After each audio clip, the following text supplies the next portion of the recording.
New York, ठंडी जनवरी की शाम, हडसन रिवर के किनारे शहर अपनी रूटीन में था। लोग ऑफिस से निकल रहे थे, फेरीज पानी को काट रही थी, एयरपोर्ट पर फ्लाइट्स एक के बाद एक टेक ऑफ कर रही थी।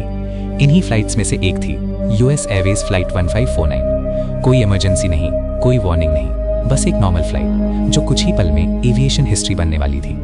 लगवाटिया एयरपोर्ट से प्लेन धीरे धीरे रनवे पर बढ़ता है, इंजन्स फुल पावर पर, और फिर प्लेन हवा में उठ जाता है। कैबिन में शांति है, पैसेंजर्स रिलैक्स्ड है, किसी को अंदाजा नहीं कि उनका प्लेन अब जमीन पर कभी लैंड नहीं करेगा। अचानक आसमान से परिंदों का एक झुंड सीधा प्लेन की तरफ आता है। एक तेज आवाज, फिर दूसरी, दोनों इंजन्स में परिंदे घुस जाते हैं। कॉकपिट में इंजन की आवाज गायब हो जाती है। साइलेंस, प्लेन हवा में है लेकिन इंजन्स डेड। कैप्टन चेस्ली सेलेनबर्गर एक सेकंड के लिए सब कुछ महसूस करता है, हाइट, स्पीड, शहर, रिवर। फिर सिर्फ एक लाइन बोलता है, my aircraft.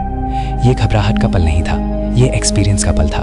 Air traffic control runway suggest करता है, पर कैप्टन जानता है प्लेन वापस मुड़ने के लिए काफी लो है। आगे शहर है, बिल्डिंग्स, लोग, रोड्स, और नीचे हडसन रिवर, शांत, सीधी, लंबी।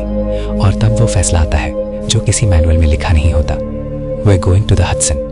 कैबिन क्रू चिल्लाती है, ब्रेस, ब्रेस, ब्रेस। पैसेंजर्स को लगता है ये उनकी जिंदगी का आखिरी मोमेंट है। कोई दुआ मांगता है, कोई आंखें बंद करता है, कोई अपने पास बैठे इंसान का हाथ पकड़ लेता है। प्लेन धीरे धीरे रिवर की तरफ ग्लाइड करता है।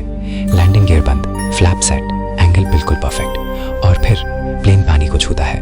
कोई ब्लास्ट नहीं, कोई फायर नहीं, सिर्फ पानी का छपाक, और एक एरोप्लेन हडसन रिवर पर बोट की तरह तैर रहा होता है। शहर कुछ सेकंड के लिए सुन्न हो जाता है। फेरीज तुरंत मुड़ जाती हैं, लोग फोन्स निकाल लेते हैं, पर यहाँ कोई तमाशा नहीं, यहाँ जिंदगियां बच रही हैं। पैसेंजर्स विंग्स पर खड़े हैं, ठंड हद से ज्यादा है, पर सब जिंदा है।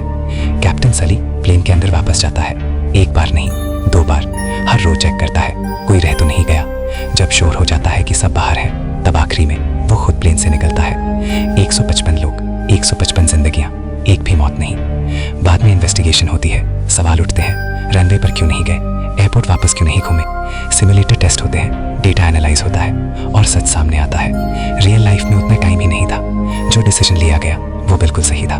ये कहानी प्लेन क्रैश की नहीं है, ये कहानी है एक्सपीरियंस की, शांत दिमाग की, और एक इंसान के सही वक्त पर लिए गए फैसले की। इसीलिए दुनिया आज भी इसे एक नाम से याद करती है।